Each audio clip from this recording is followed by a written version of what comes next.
ክርስቲያኖ ሮናልዶና ፖርቹጋል ትላንትና ምሽት ከስፔን ጋር በተደረገው ጨዋታ ከዓለም ዋንጫ ውጭ መሆናቸው ተረጋግጧል። ለክርስቲያኖ ሮናልዶ 5 ጊዜ የባለንዶር አሸናፊ ለነበረው ከምንጊዜም ምርጥ ተጫዋች መካከል አንዱ ለሆነው ክርስቲያኖ የመጨረሻው የዓለም ዋንጫ ጨዋታ ነበር። ኦፕታ አንድ አስገራሚ ቁጥራዊ መረጃ ይዞ ወጥቶ ነበር። ክርስቲያኖ ሮናልዶ በ60 ዓመታት ውስጥ ያልተደረገ አንድ ታሪክ አስመዝግቧል ይላል። ያስመዘገበው ታሪክ በጥሩ ጎኑ የሚጠቀስ አይደለም። በውድድሩ እንግዲህ ክርስቲያኖ ሮናልዶ 17 የሚደርሱ ሙከራዎችን መሞከር ችሏል። የትላንትናውን ጨዋታዎች ጨምሮ ማለት ነው።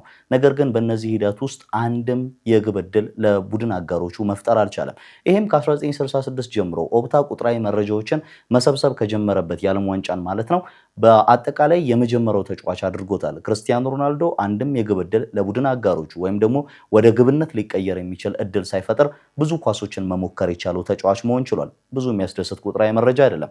ግን ክርስቲያኖ ሮናልዶ ኦገስት 20 ላይ ለመጀመሪያ ጊዜ በ2003 ከካዛኪስታን ጋር በተደረገ ጨዋታ ለፖርቹጋል ጨዋታውን ካደረገበት ቀን ጀምሮ ፖርቹጋልን ወደ ተለየ ምዕራፍ ማሸጋገር የቻለው ተጫዋች እንደሆነ በግልጽ መናገር ይቻላል። ፖርቹጋል ከዛ አስቀድሞ በነበራት ጊዜያት የተለያዩ ባለተሰጥኦ ተጫዋቾችን ማፍራት የቻለችባቸው አጋጣሚዎች በስፋት ሊነሱ ይችላሉ።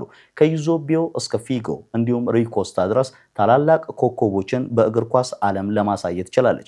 ነገር ግን በእነዚህ ጊዜያቶች 17 ሙከራዎችን አድርጋ በዓለም ዋንጫ መሳተፍ የቻለችው ግን በሶስት አጋጣሚዎች እንደነበረ የሚዘነጋ አይደለም። ከክርስቲያኖ ሮናልዶ ዘመን በኋላ ግን በእያንዳንዱ ዓለም ዋንጫዎች በእያንዳንዱ አውሮፓ ዋንጫዎች መሳተፍ ችላለች። ክርስቲያኖ ሮናልዶ የዓለም ዋንጫን ለፖርቹጋል ማምጣት ባይችልም የአውሮፓ ዋንጫና የኔሽንስ ሊግ ክብሮችን ለሀገሪቱ ማስገኘት ችሏል። የምንጊዜውም የፖርቹጋል ከፍተኛ ግብ አስቆጣሪ ነው። የምንጊዜውም የዓለማችን ከፍተኛ ግብ አስቆጣሪ ነው። የምንጊዜውም የዓለማችን ብዙ የኢንተርናሽናል ጨዋታዎችን ያደረገ ብዙ የኢንተርናሽናል ጎሎችን ያስቆጠረ ተጫዋች መሆን ችሏል።